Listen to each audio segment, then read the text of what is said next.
नमस्कार, स्वागत है आपका। जिनके मुखिया का बड़ा नाम था, जिनकी हस्ती के आगे हर लकीर छोटी थी, जहां खड़े होते थे लाइन वहीं से शुरू होती थी। यूं तो आज भी पार्टी का पूरे महाराष्ट्र में उनका डंका है, मगर कौन किस गुट में है, पब्लिक में इस बात को लेकर थोड़ी सी शंका है। मराठाओं में बेहद पॉपुलर हैं, कभी हिंदू हृदय सम्राट थे, आजकल थोड़े थोड़े सेकुलर हैं। बदले दौर में खुद को बदल लेने का गजब फन है। राजनीति में सबसे गहरा दोस्त ही इस वक्त जानी दुश्मन है। तेवर वही हैं, बस छोटा सा मलाल है। तीर कमान छिन गया, अब चुनाव चिन्ह मशाल है। विचारधारा अलग ही सही, मगर चुनाव में नए दोस्तों का साथ देना है। नाम उद्धव गुट की शिवसेना है। टीवी 9 के भारतवर्ष के इस मेगा पॉलिटिकल शो में आज उन्हीं की बारी है। जोरदार तालियों से स्वागत करिए शिवसेना की धाकड़ प्रवक्ता, राज्यसभा की सांसद, जिन्होंने संसद में से टेलीविजन तक बड़े बड़े विरोधियों को पटखनी दी। टीवी 9 भारतवर्ष के स्टूडियो में आ गई हैं प्रियंका चतुर्वेदी। जोरदार तालियां। नमस्कार नमस्कार नमस्कार नमस्कार। स्वागत है आपका प्रियंका जी, प्लीज बैठिए। हमारे एडिटर्स यहां पर हैं और एक बार जोरदार तालियां फिर से प्रियंका जी के लिए। Thank you thank you. Priyanka ji, सबसे पहले कहा जाता था शिवसेना की सांसद प्रियंका चतुर्वेदी, अब यह कहा जाता है शिवसेना उद्धव गुट की सांसद प्रियंका चतुर्वेदी। थोड़ा अजीब लगता है? नहीं, अजीब नहीं है, पर यकीन है कि शिवसेना फिर से चुनाव चिन्ह हो, पार्टी का नाम हो, हमारे पास फिर से लौटेगा। सुप्रीम कोर्ट पर पूरा भरोसा है। सुप्रीम कोर्ट पे पूरा भरोसा है कि वापस लौटेगा। अब शिवसेना का जो आपका साइन है या पूरा जो है, शुरुआत में महिला आरक्षण बिल से करता हूं, थोड़ी असहमति थी, ठीक है, लेकिन महिला आरक्षण बिल पास हो गया है। राजनीति में नया इतिहास दर्ज हो गया है, इसको कोई डिनाई नहीं कर सकता। और बड़ी बात यह है कि बीजेपी कह रही है कि फुटबॉल के मैच में गोल कोई भी करे, लेकिन श्रेय, पास कोई भी करे, लेकिन श्रेय उसको मिलता है जो गोल करता है। क्या कहेंगे आप इस पर?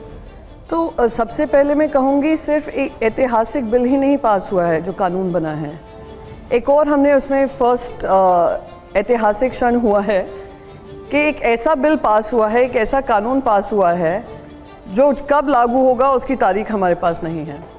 जो बिल होते हैं और एक्ट बनते हैं लोकसभा और राज्यसभा में पास होकर, वो इमीडिएटली इम्प्लीमेंट होते हैं, यानी अगले लोकसभा चुनाव में इसको इम्प्लीमेंट करना चाहिए था। अभी कहा जा रहा है 2029 में करेंगे, सेंसस करेंगे। 2021 में सेंसस होना था, 2023 हो गया है, उसकी बात भी नहीं हो रही है। 2026 में हम डीलिमिटेशन करेंगे। मुझे नहीं पता यहाँ पे कितने लोग जानते हैं, पर डीलिमिटेशन में को लेकर बहुत विवाद ऑलरेडी सदर्न स्टेट्स में बना हुआ है। उनकी जो भागीदारी आने वाले पार्लियामेंट में होगी, क्योंकि उन्होंने अपने पॉपुलेशन पे नियंत्रण किया है, सक्सेसफुल रहे हैं, उनकी भागीदारी कम होगी। और जो राज्यों में पॉपुलेशन कंट्रोल नहीं हुआ है, उनकी भागीदारी पार्लियामेंट में बढ़ेगी। तो ये किस तरीके का न्याय है? तो ऑलरेडी उस पर विवाद है, तो आप समझ सकते हैं। क्या आपको ये लग रहा था कि बिना डीलिमिटेशन किसको पास कर दिया जाए? बगैर, अरे 540 सीट पे क्यों नहीं हो सकता है? 2010 का बिल, मैं 2010 के बिल के बारे में आपको बताऊं। 2010 का जो बिल था, जो राज्यसभा में पास हुआ, उसमें ये था अगले लोकसभा चुनाव से ये लागू होगा। आप इसको डीलिमिटेशन से नहीं जोड़ सकते हैं, आप इसको सेंसस से नहीं जोड़ सकते हैं, बहुत क्लियर है। आप 2011 के सेंसस के अनुसार कर देते नहीं, लेकिन अगर उसमें रिप्रेजेंटेशन प्रॉपर नहीं होता फिर? अभी रिप्रेजेंटेशन में आप लोग को क्या दिक्कत हो रही है? वैसे ही कोई संवाद नहीं हो रहा है। पर 543 MPs जो जा रहे हैं, क्या वो कम है किसी तरीके से? आप उसमें 33% लगा देते, 2024 में और महिलाएं खड़ी होती, और रंग बिरंगी साड़ियाँ दिखती, और महिलाओं की आवाज़ सुनाई देती। अब आपने उनके लिए दरवाज़ा खोल दिया। बिल्कुल दरवाज़ा खोला है, मैंने उसमें भागीदारी ली है, ऐतिहासिक बिल में मैंने पार्टिसिपेट किया है, मेरी पार्टी ने उसको पूरा समर्थन दिया है। राज्यसभा में जब ये पास हो रहा था, एक सिंगल नो नहीं था उसमें, एक सिंगल लाल बत्ती नहीं थी, खुशी का माहौल था, एक सिंगल एब्स्टेन नहीं हुआ है MP। पर मैं कह रही हूँ, आपने दरवाजे तो हम सब ने खोल दिए मिलकर, पर उस दरवाजे में अभी भी आपसे कह दिया है महिलाओं को कि अब आप क्यू में लग जाओ, क्यू में अपनी मंशा दिखा दो, फिर जब हम ये कर देंगे, ये कर देंगे, ये कर देंगे, तब आप एंट्री करना। खुद लॉ मिनिस्टर ने कहा है 2029 में भी शायद लागू ना हो।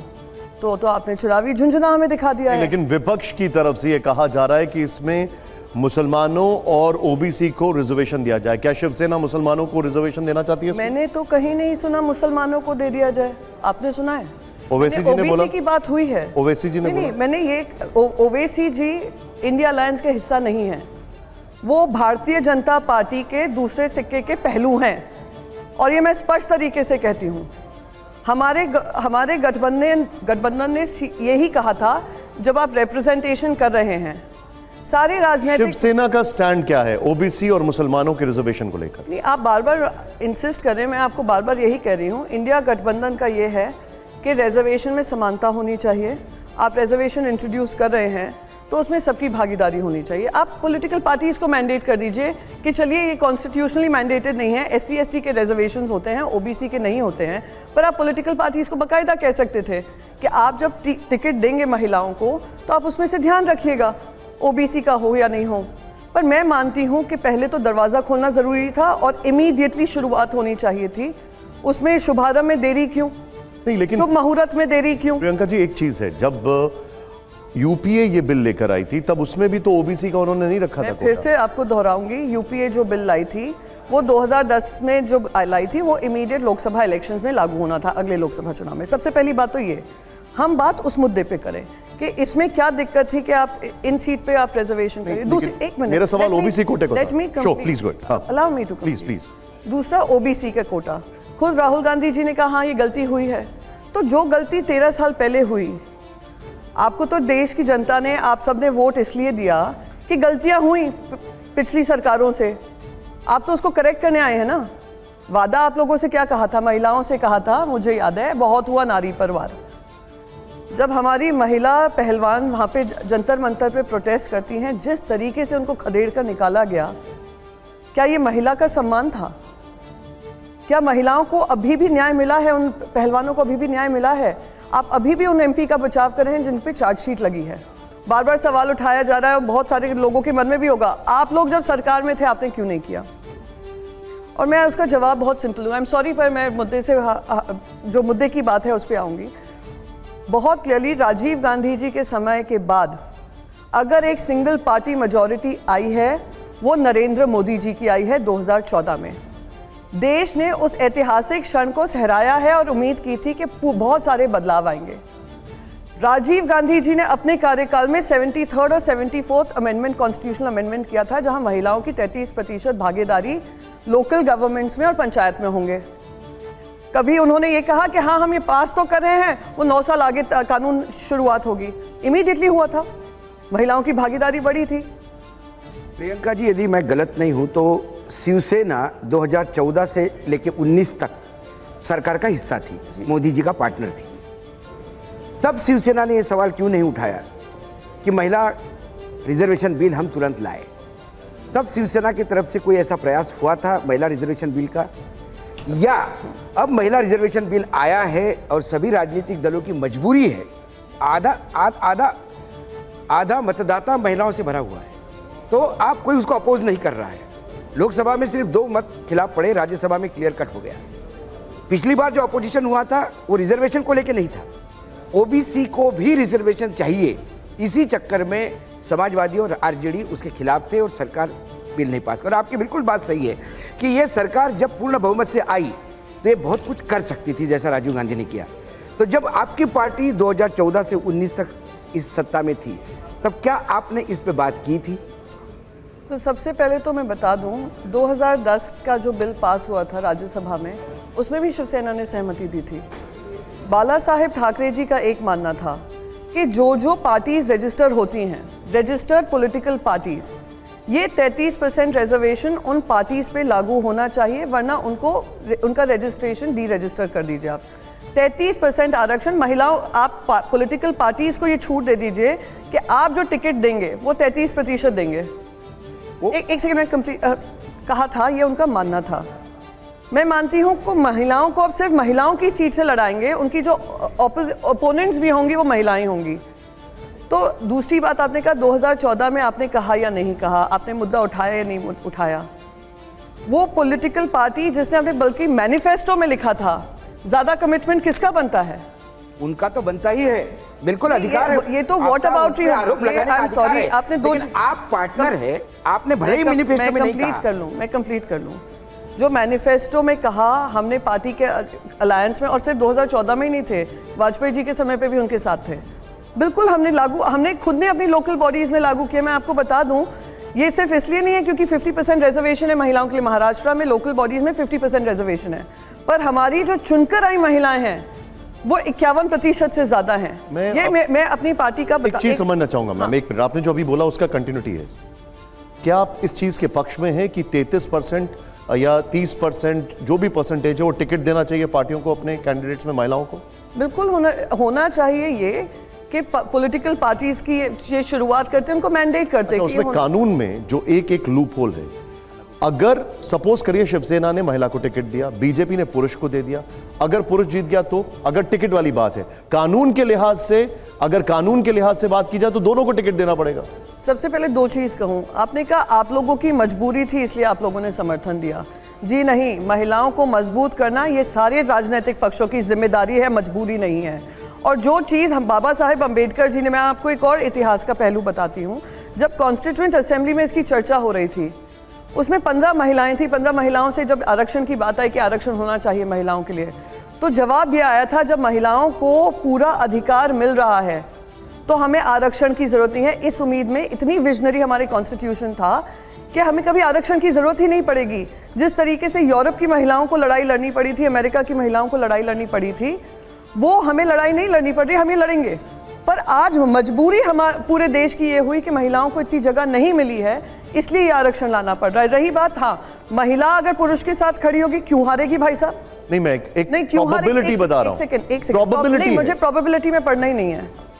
एक महिला उतनी ही सक्षम है जितना एक पुरुष सक्षम है, महिला क्यों हारेगी?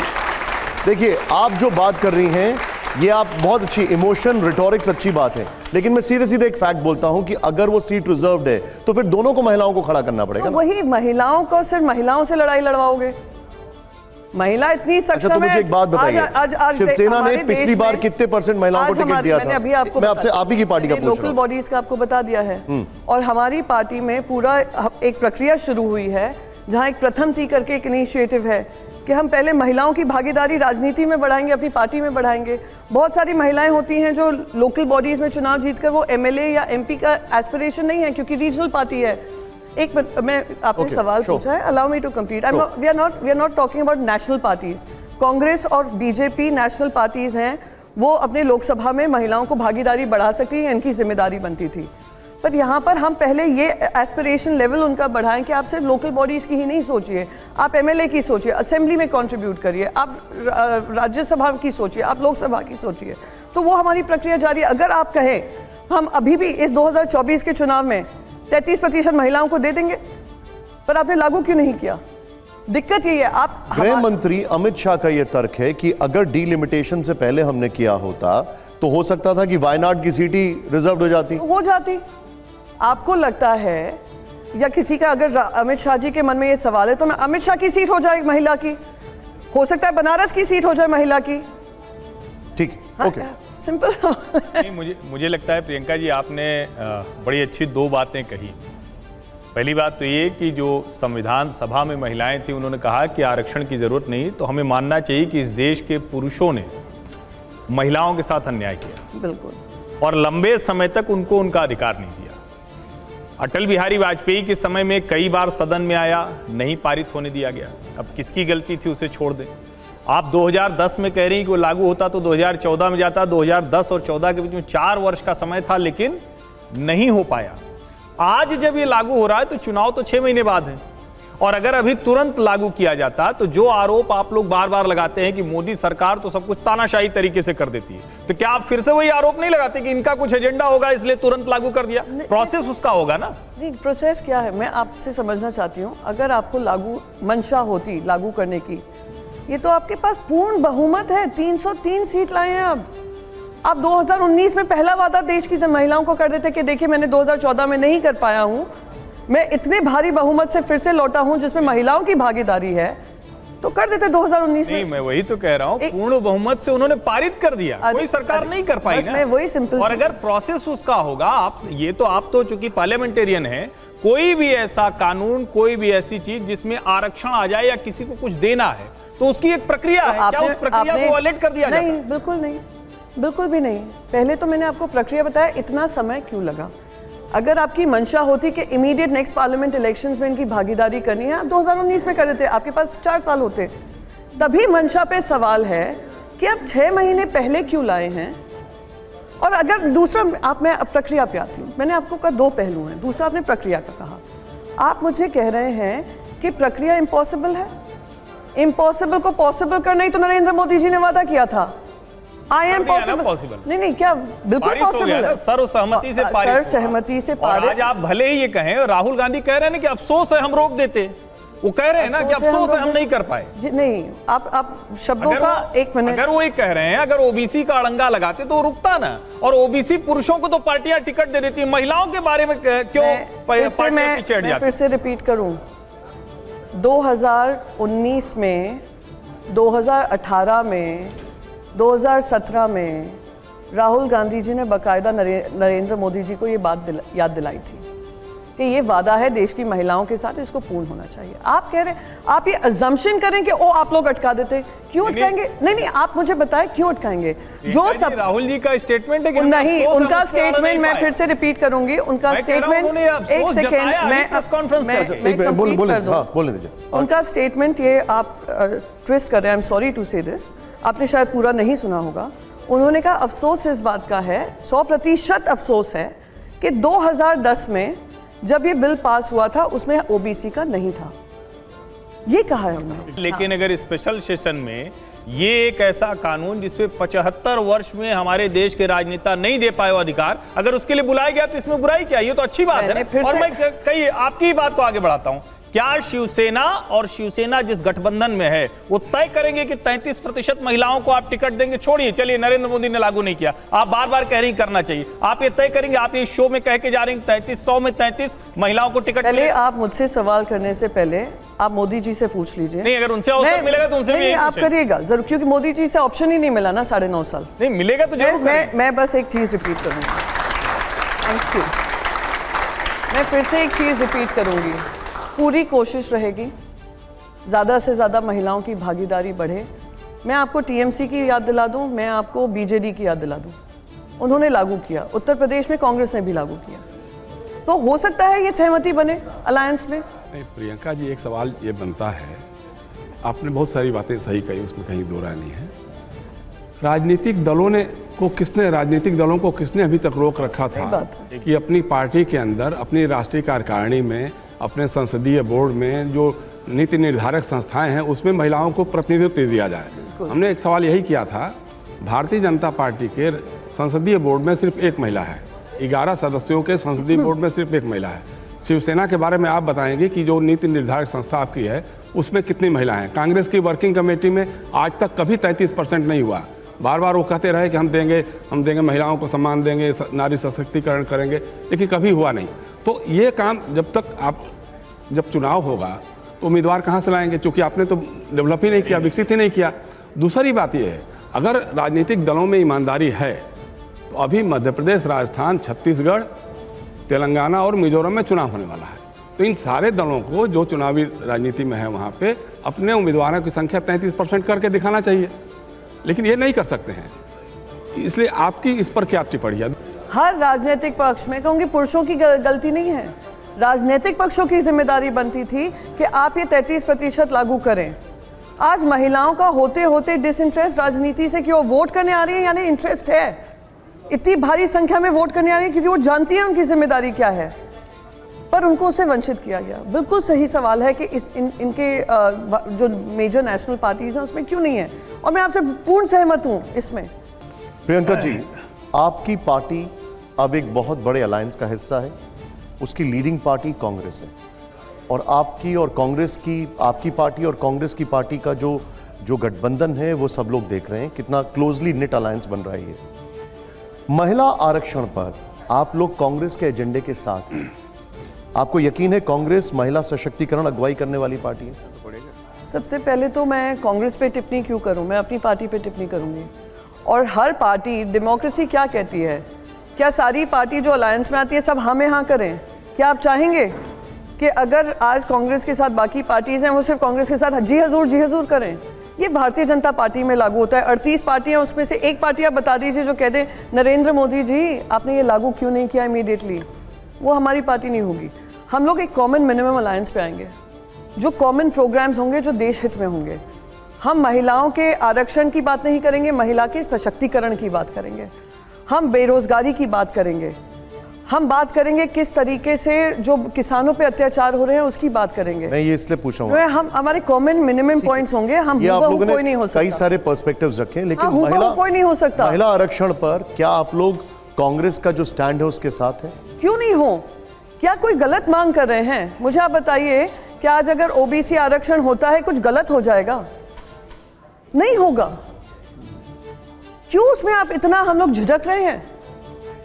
और अगर कास्ट सेंसस की भी हम बात करें तो जो सही सेंसस होता है, किसके घरों में कितना आता है, किसको वेलफेयर मेजर्स मिल रहे हैं, किसको सही मायने में मिलने चाहिए, अगर ये हो जाता है क्या आपको दिक्कत होगी? ये सवाल पूछने का पर्पस ये है प्रियंका जी कि आप लोग कांग्रेस के स्टैंड के साथ हैं महिला आरक्षण पर, ठीक है, लेकिन जब आपने पार्टी छोड़ी तो कांग्रेसी कार्यकर्ताओं पर महिलाओं से बदसलूकी के आरोप लगाए गए थे आपकी तरफ से। मैंने आरोप नहीं लगाया था, हकीकत है वो।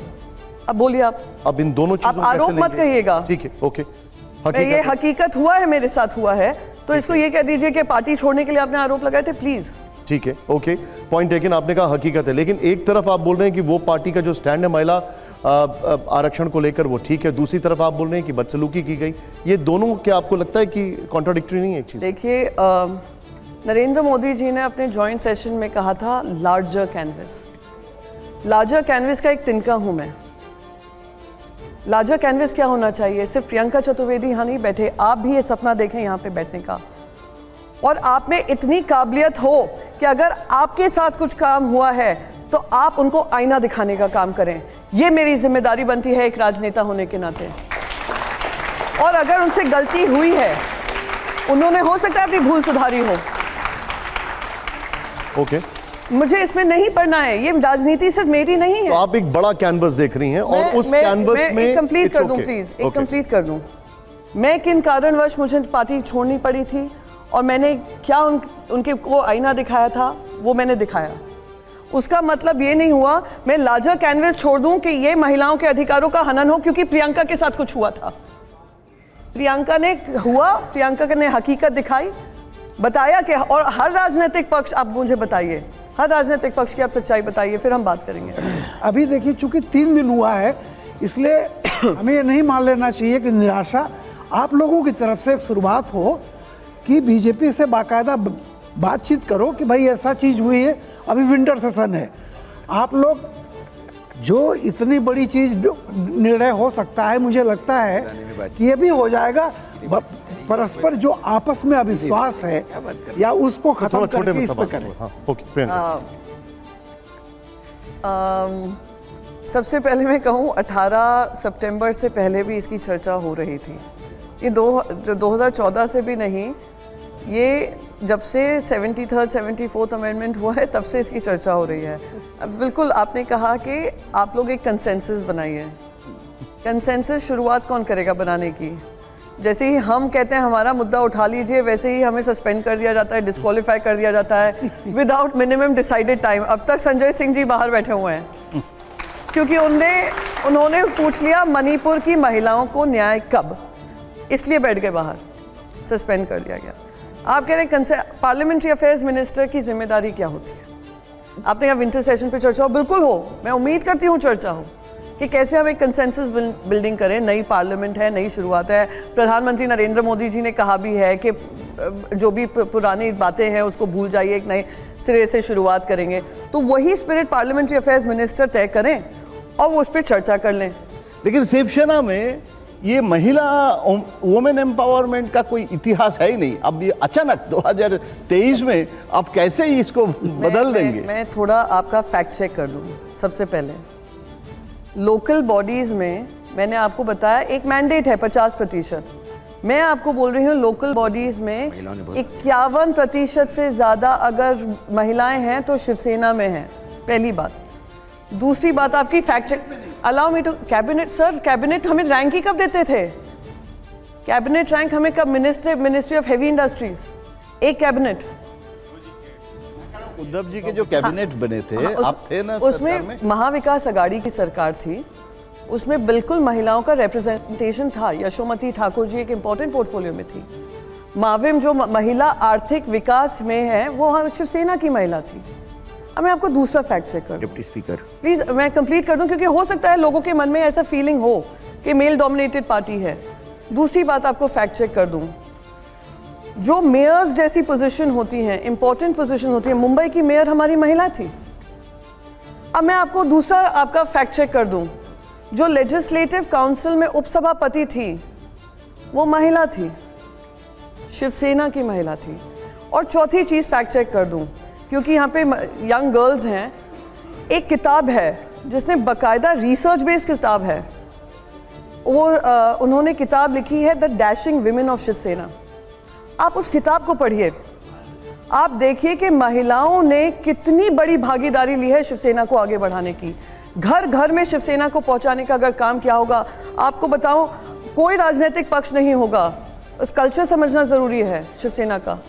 कोई राजनीतिक पक्ष नहीं है जो मैरिटल काउंसलिंग भी कर दे, हम वो करते हैं। अगर कोई शराब पीने की आदत है कि आदमी की और हस्बैंड आकर उसको महिला के साथ वायलेंट होता है, तो हमारी शिवसेना की महिलाएं हैं जो जाकर उसको लाइन दिखाती हैं। जब जिस घर में महिला के साथ अन्याय होता है, डोमेस्टिक वायलेंस होता है, शिवसेना की महिलाएं जो उनको पुलिस स्टेशन लेकर जाती हैं। तो ये महाराष्ट्र का कल्चर आपको समझना पड़ेगा और शिवसेना का फाउंडेशन समझना पड़ेगा। आप इंडिया गठबंधन का हिस्सा हैं, आपकी पूरी पार्टी उसका हिस्सा है। क्या आपको लगता है कि ये विचारधारा का गठबंधन है? इंडिया आगे बढ़े ये विचार है या नहीं? होना चाहिए, नहीं होना चाहिए? किसानों को सम्मान मिले ये विचार है या विचार विपरीत है? हिंदू धर्म हमें क्या कहता है? वासुदेव कुटुंबकम।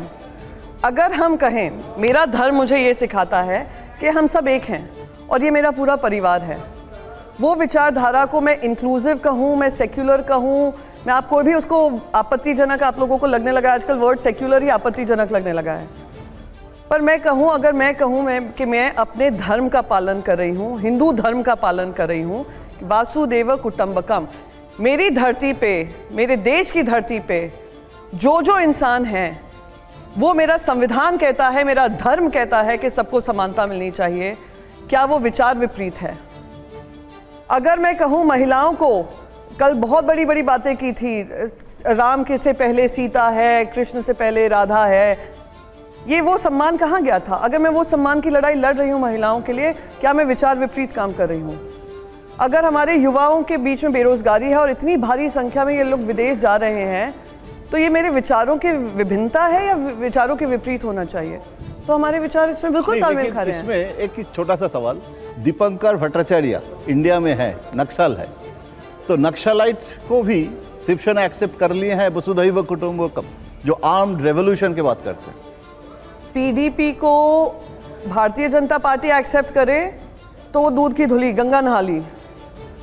हमने एक अलायंस, लार्जर अलायंस बनाया। हम तो महाराष्ट्र की पार्टी हैं, लार्जर अलायंस में, देश के अलायंस में कोई और विचार विभिन्न लोग आते हैं, तो किस तरीके से मैं विचार विपरीत हुई? मेरी पार्टी में अगर महाराष्ट्र में अगर ऐसा कोई निर्णय होगा, मैं उस पर सवाल उठाऊंगी। नहीं, लेकिन देखिए, ये सवाल इसलिए बनता है क्योंकि आरजेडी और समाजवादी पार्टी ये MY फैक्टर पे काम करते हैं, उसके फॉर्मूले पे चलते हैं। इंडियन यूनियन मुस्लिम लीग, लेफ्ट पार्टियां जो नास्तिक विचारधारा मानती हैं। आपका एजेंडा ही हमेशा से मराठा गौरव, हिंदुत्व रहा है। क्या ये बेमेल गठबंधन नहीं रखता? मेरा हिंदुत्व क्या ये कहता है, अपने पराये में फर्क करिए, अपने देशवासियों में फर्क करिए। आपका हिंदुत्व कहता है, आपका हिंदुत्व, अगर आप कहते हैं, आप सहमत है कि भारतीय जनता पार्टी का जो आइडिया ऑफ हिंदुत्व है, जहाँ पे एक पार्लियामेंट मेंबर ऑफ पार्लियामेंट के रमेश बिदूरी पार्लियामेंट के अंदर एक मुस्लिम सांसद को कहें और कितने आपत्ति, उग्रवादी कहें, आतंकवादी कहें, ये कहें तू मुझे बाहर मिल, तुझे सबक सिखा दूंगा, और बाकी सारे शब्दों का तो मैं नाम ही नहीं लूँगी। वो सब आपने कल देखा होगा वीडियो। ये आपका हिंदुत्व इसकी सोच है। तो जितनी मैं निंदा आपसे- की जाए कम है। मैं सवाल जो हुआ है पूछ वो रही बहुत हूं, गलत किया है। अब तक उस पर कार्रवाई नहीं की गई है, ये आपका हिंदुत्ववादी सोच है। मैं आपसे दूसरा सवाल पूछ रही हूँ, बृजभूषण सिंह पे चार्जशीट लगी हुई है, क्या ये हिंदुत्ववादी सोच है कि हमारे हिंदुत्ववादी सोच से विभिन्न है? जब हम बात महाराष्ट्र की करेंगे तो क्या वहां पर यूपी बिहार के लोगों को वहां पर एक्सेप्ट किया मुझे जाएगा? लास्ट ये बताइए, एक मिनट लास्ट ये बताइए, बिहार मुझे भी उत्तर कंप्लीट करने प्रदेश दीजिए। नहीं, बिहार मैं आपको महाराष्ट्र, टोक नहीं रहा हूं, मुझे आप सवाल लोग कंप्लीट कितने करने लोग दीजिए। महाराष्ट्र, क्या मुसलमानों मुंबई- को आप बराबर का दर्जा देने के लिए तैयार हैं? I again repeat to you, क्योंकि ये बहुत ही कंट्रोवर्शियल आपने एक बात कही है कि आप यूपी और बिहार वालों को इक्वल जगह देने को तैयार- महाराष्ट्र में महाराष्ट्र क्या में मुझे- रोजगार, इक्वल रोजगार आप लोग मिलेगा सब- उनको? आप लोग सब सीनियर एडिटर्स हैं यहाँ पे सारे वेल रेड हमारे युवा हैं। आप मुझे बताइए, पिछली बार बिहार उत्तर प्रदेश को लेकर घटना कब हुई आपको महाराष्ट्र से सुनाई दी? आप मुझे बता दीजिए। लेकिन ये पुराना स्टैंड रहा था नहीं, पार्टी मुझे का। 30 साल पहले का स्टैंड आप मत बताइए। 30 साल पुराने अटल बिहारी वाजपेयी का स्टैंड ये है जो आज देख रहे हैं भारतीय जनता पार्टी का। 30 साल पहले क्या हुआ, तो नया स्टैंड उसकी क्या है? अकाउंटेबिलिटी में मैं आपको नया स्टैंड बताती हूँ। चलिए, अच्छा आपने पूछा। नहीं, एक सर, एक सेकंड मिनट। सर, एक वो सेकंड कंप्लीट करने दीजिए। अच्छा हुआ आपने ये सवाल पूछा। कोविड के समय पर श्री उद्धव बाला साहेब ठाकरे महाराष्ट्र के मुख्यमंत्री थे। जब ट्रेन रातों रात बंद हो गई थी, जो वहाँ से लेबर फोर्स आता है, हमने ये रिक्वेस्ट की थी, वो लोग सब किराए के घर में रहते हैं मुंबई में, किराया कितना महंगा है कोई जानता है। हमने कहा आप 4 घंटे की रियायत मत दीजिए, बहुत सारे लोग हैं जो जाना चाहते हैं। नहीं माना गया। ठीक है, मोदी जी ने कह दिया तो कह दिया, काम करना है तो करना है, नोटबंदी हुई तो करनी है।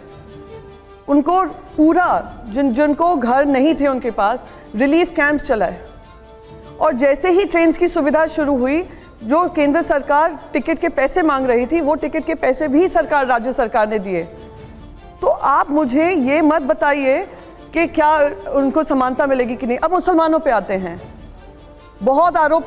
आप सोचिए, कोविड के समय पर भारतीय जनता पार्टी जब वहाँ पे पूरे मूवमेंट पे बैन था, वो लोग बाहर आकर प्रोटेस्ट करते थे कि ये लोग मंदिर नहीं खोल रहे हैं। हमने मस्जिद भी नहीं खोले, हमने चर्चेस भी नहीं खोले, और हमारे मुख्यमंत्री ने ये याद दिलाया कि अभी जिम्मेदारी ये है कि इंसान की जान बचाओ, जिम्मेदारी ये नहीं है इंसान का बंटवारा करो। तो आपसे मैं सबसे रिक्वेस्ट करूंगी कि आप महाराष्ट्र का इतिहास देख लीजिए, और महाराष्ट्र में क्या चेंजेस आए हैं, किस तरीके से काम होता है, वो देख लीजिए। राहुल गांधी एक बात बार बार कहते हैं, मैं गांधी हूं, सावरकर नहीं। उद्धव ठाकरे को ये ठीक लगता है?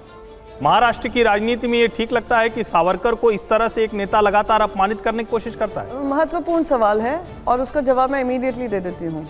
जब हाल ही में उन्होंने किया था, आई थिंक 6-7 महीने पहले, हमने बाकायदा आपत्ति दर्ज की थी।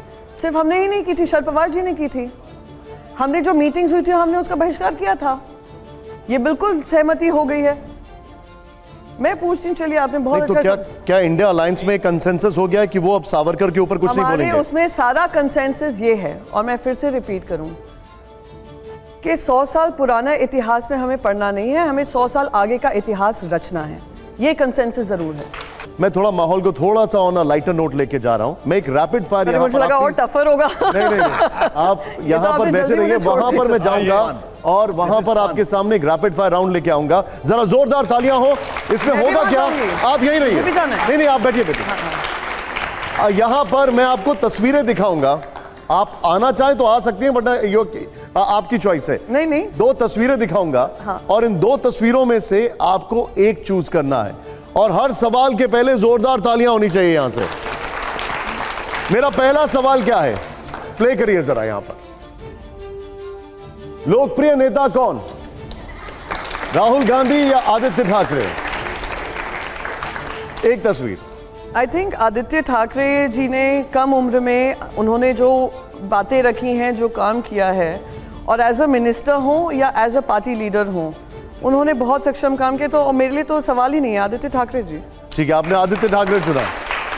ओके, नेक्स्ट सवाल दिखाइए जरा। नेक्स्ट सवाल जो हमारा है, हमारा नेक्स्ट सवाल जरा प्ले ऑन करिए। बेहतर प्रशासक कौन, देवेंद्र फडणवीस या एकनाथ शिंदे? अब मैं एक बात बताऊं, इसमें दोनों ही शासक ठीक नहीं है, एक अनकॉन्स्टिट्यूशनल है और एक इलीगैलिटी के सरदार हैं। दोनों में दोनों ही बेहतर नहीं। मुख्यमंत्री कौन है? कोई एक तो होगा, दोनों में one out of the not applicable, I am sorry, अगर ये होगा तो मेरा नोटा वोट है, नेक्स्ट नोटा। सवाल से पहले जोरदार तालियां हो जरा। अब आइए जरा अगला सवाल प्लेस करिए, दिखाइए जरा। हमारा अगला सवाल है, भारत की आदर्श कल्पना क्या है? हिंदू राष्ट्र या सेकुलर राष्ट्र? मुझे हिंदू और सेक्युलर में अंतर क्या है आप मुझे समझा दीजिए, फिर मैं वोट दे दूंगी। आप लोग कोई समझा दीजिए, हिंदू और सेक्युलर में अंतर क्या है, तो मैं एक वोट किस आधार पे करूं? कौन बताएगा मुझे? हाँ हाँ हाँ हाँ, आप लाइन बताइए। देखिए, जब आप सेकुलर कहते हैं तो आपातकाल में किया गया वो संशोधन याद आ जाता है जिसमें प्रियम्बल में सेकुलर जोड़ दिया गया। बाला साहब तो कहते तो ठीक नहीं है। नहीं, मैं आपसे पूछ रही हूँ। मैंने आपसे स्पष्ट कहा ना कि भारत का जो संविधान आई डोंट नो, आप बाला साहेब ठाकरे जी आप बाला साहब तो कहते थे कि सेकुलर राष्ट्र नहीं हो सकता। ठीक है हर्षवर्धन जी, रैपिड फायर को रैपिड फायर ही रखते हैं। एक मिनट प्रियंका जी, ठीक है। By the way, as Priyanka far ji, as okay. Concern, उस समय पे इंदिरा गांधी जी उनसे मिली। प्रियंका जी, आपने एक स्टेटमेंट किया कि वो उसी का पार्ट है, ठीक है। नेक्स्ट सवाल, जरा जोरदार तालियां हो प्लीज। दूरदर्शी नेता कौन? शरद पवार या Sonia Gandhi ji? I would say Sonia ji. Okay, जोरदार तालियां बजाइए एक बार। जरा अगला सवाल भी हमारा आ रहा है, प्ले करिए जरा। अगला सवाल क्या है? राजनीति में योगदान का क्रम, मैम ये क्रम है, in the order of importance. Bala Saheb ji हैं, वाजपेयी जी हैं, मोदी जी हैं और राहुल गांधी जी हैं। तो ये देखिए, आपने दो दौरों में किया है ये। एक है जो एक ऐसा एरा था जो बीत चुका है और एक नया एरा है। तो मैं कहूँगी बाला साहेब ठाकरे जी, अटल बिहारी वाजपेयी जी, राहुल गांधी जी, नरेंद्र मोदी जी। ओके, ठीक है, सीधे आइए। अगला सवाल दिखाइए जरा, अगला सवाल प्ले ऑन करिए जरा। और अलायंस था दोनों का, बाला साहेब जी का और अटल बिहारी वाजपेयी जी का। राजनीति में जरूरी क्या है, गठबंधन या विचारधारा? मैं फिर से कहूंगी कि गठबंधन और विचारधारा में जो अंतर है, जो अंतर बनाने की कोशिश करी है, ये सवाल वैसा ही है हिंदू और सेक्युलर को बांटने का। तो गठबंधन जब पीडीपी और बीजेपी का बनता है तो विचारधारा का होता है, जेजेपी और बीजेपी का बनता है विचारधारा का होता है। ठीक है, तो ये भी नोटा है, सॉरी। अभी प्रियंका जी पहले जोरदार तालियां हो, बहुत अच्छे सवालों के जवाब मिले यहाँ पर और आपने बड़ा बेबाकी से कई चीज़ों को बड़ा स्ट्रेट फॉरवर्ड रखा। प्रियंका जी, अभी आपने हमारे एक रैपिड फायर भी आंसर किया। कभी कभी ऐसा लगता है जो एक कि गठबंधन जो आपका है, इंडिया गठबंधन, उसमें सब कुछ ठीक नहीं है। ये सवाल इसलिए खासतौर पर तब जब शरद पवार और अजीत पवार की मुलाकातें होती हैं। मैं नहीं मानती हूँ उसमें कोई विवाद है कि महाविकास अघाड़ी सरकार एक साथ है या नहीं है। अब आप देखिए, दो अंतर हैं हमारी पार्टी में जिस तरीके से हुआ और इनकी पार्टी में हुआ। यहाँ पे परिवार भी बटे हैं और वो परिवार जो एक साथ इतने सालों से, उनके ट्रस्ट्स हों, उनके बिजनेसेस हों, उनका काम करने का तौर तरीका हो, इस विचार से नहीं बना था कि शायद विभाजन हो जाए। पर यानी भारतीय जनता पार्टी ने वो भी कर दिखाया है कि सिर्फ पार्टी के बंटवारे नहीं करते हैं, दिलों के बंटवारे कर देते हैं, रिश्तों के बंटवारे कर देते हैं। और एनसीपी वो एक उसका एक अंग बना। आपने बिहार में कर दिया उनकी रामविलास पासवान जी की पार्टी के साथ। तो आप कितनी कौन सी हद तक गिर सकते हैं कि परिवारों में ही फूट डाल देंगे। ये शरद पवार और अजीत पवार की गुपचुप मुलाकातें हुई तो सामना में लिखा गया, डिप्टी सीएम अजीत पवार बार बार शरद पवार से मुलाकात के लिए जा रहे हैं और मजे की बात यह है कि शरद पवार किसी मुलाकात को टाल नहीं रहे हैं। कुछ मुलाकात खुले तौर पर हुई तो कुछ गुप्त तरीके से हुई, इससे लोगों में भ्रम फैल रहा है। बिल्कुल, तो ये सवाल लाजमी है कि अगर एक मीटिंग हो रही है तो उस मीटिंग की क्लैरिटी अगर जनता, मैं तो कहती हूँ अब जनता ही नहीं, उनकी पार्टी के कार्यकर्ताओं में भी ये सवाल उठता होगा जिनका डायरेक्ट रोज का मिलना जुलना ना हो, तो एक फैमिली में ये पार्टी वर्कर्स में ये फीलिंग होगी। उद्धव ठाकरे और राज ठाकरे पहले अलग अलग हो गए, क्या उद्धव और राज अब एक साथ आ सकते हैं? कोई ऐसी संभावना बन सकती है?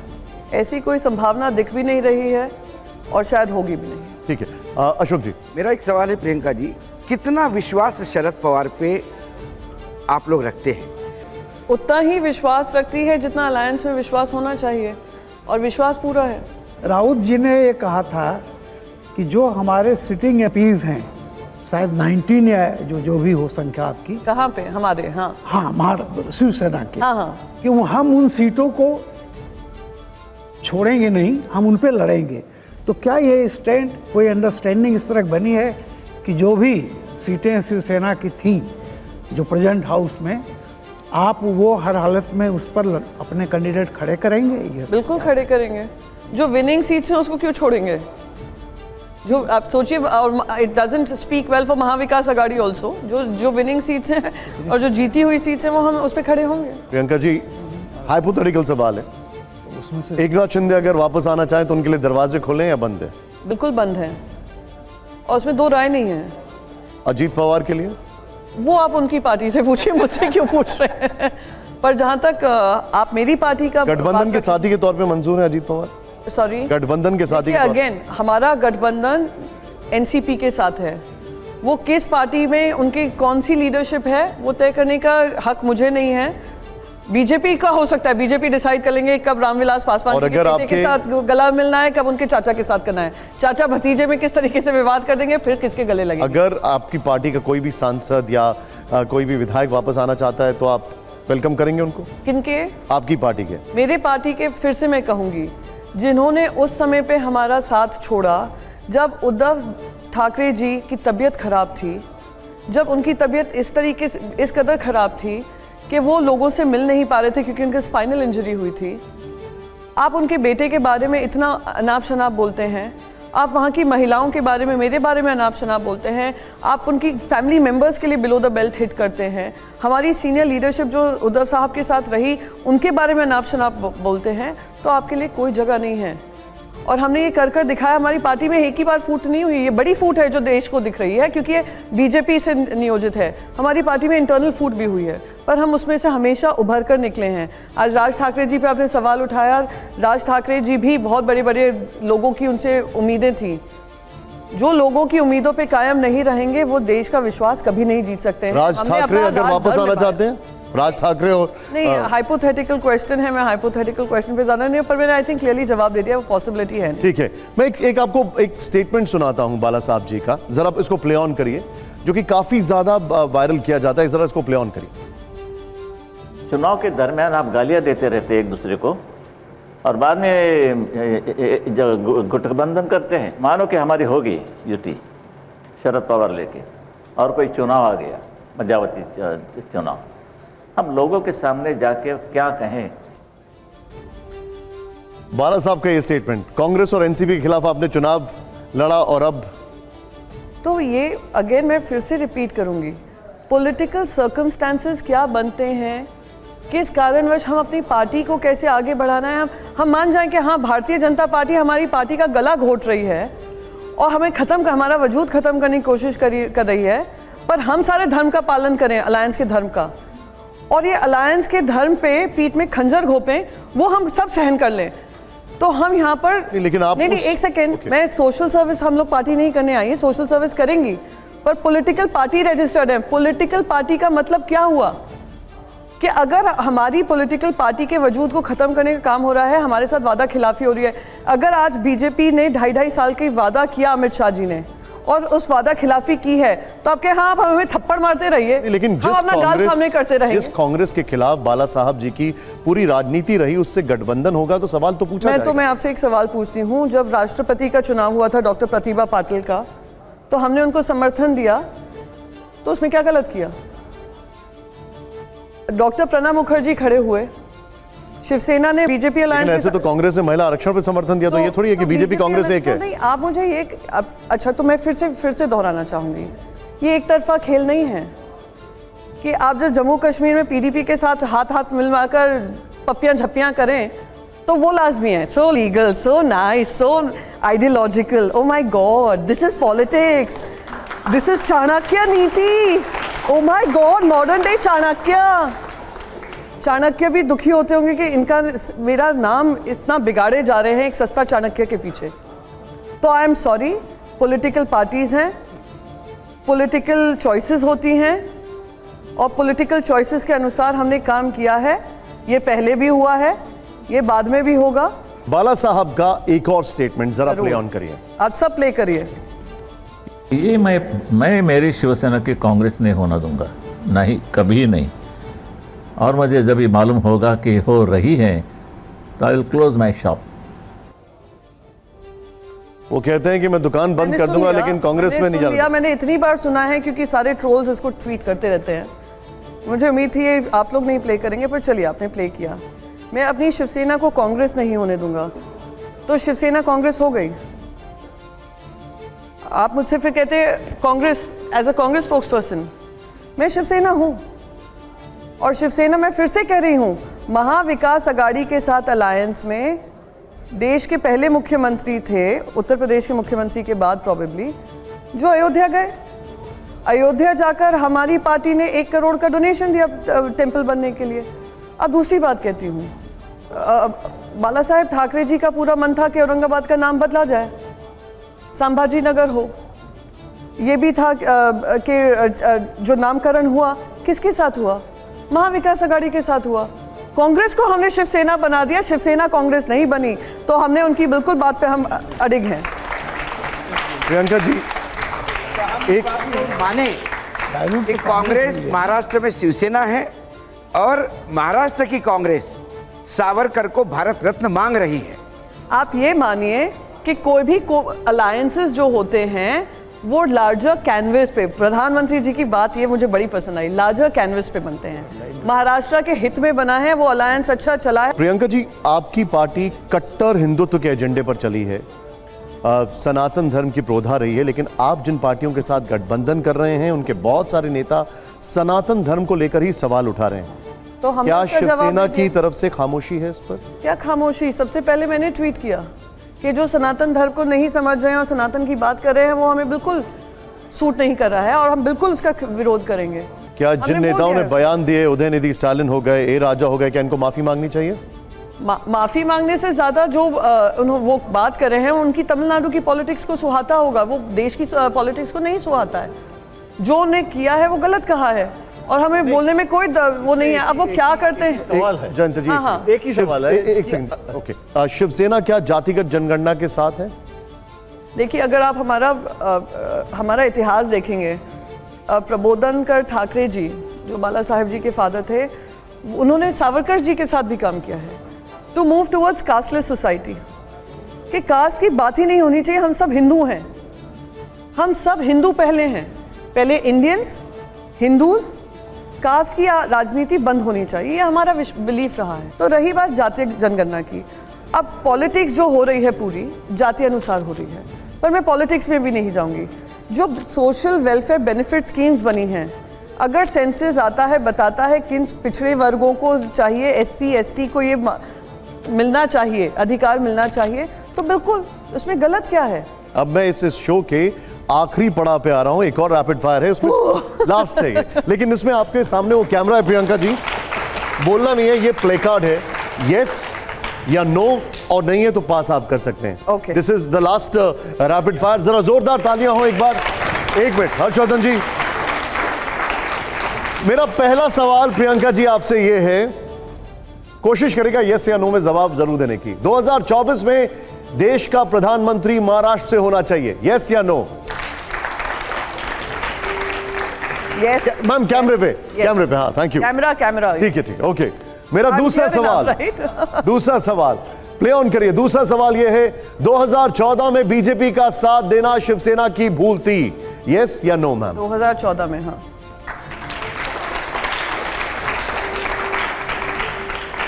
नेक्स्ट सवाल प्ले ऑन करिए जरा। शिवसेना दिखाइए जरा, शिवसेना भविष्य में एनडीए का हिस्सा नहीं होगी, यस या नो? मेरा तीसरा सवाल आपसे यह है, प्ले ऑन करिए जरा इसको यहां पर, मुसलमानों से मतदान का अधिकार छीन लेना चाहिए, यस या नो? ओके, ये बाला साहब का स्टेटमेंट था। पता है, हाँ, बिल्कुल मुझे पता है। ओके, नेक्स्ट सवाल प्ले ऑन करिए जरा। अगला सवाल, देश के संसाधनों पर पहला हक अल्पसंख्यकों का है, यस या नो? ये क्योंकि फैक्चुअल स्टेटमेंट नहीं है, ये कंप्लीट स्टेटमेंट नहीं है, मैं इस पे कोई वोट नहीं देना चाहूंगी। ठीक है, ओके, प्ले ऑन करिए। नेक्स्ट सवाल दिखाइए जरा, तालियां हो जोरदार जरा। अजीत पवार पर भ्रष्टाचार के आरोप सही हैं?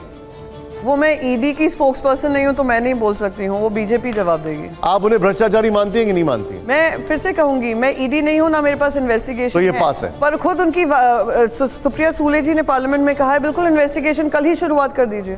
ठीक, नेक्स्ट सवाल प्ले ऑन करिए जरा। अगला सवाल, कंगना रनौत के दफ्तर पर बुलडोजर चलाना गलत था? नो।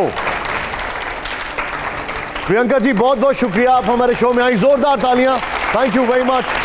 आपने सभी सवालों का जवाब दिया और एक पर्सपेक्टिव क्लियर किया, इसके लिए बहुत बहुत शुक्रिया, thank you very much ma'am. Thank you so much, thank you so much, thank you, thank you, thank you.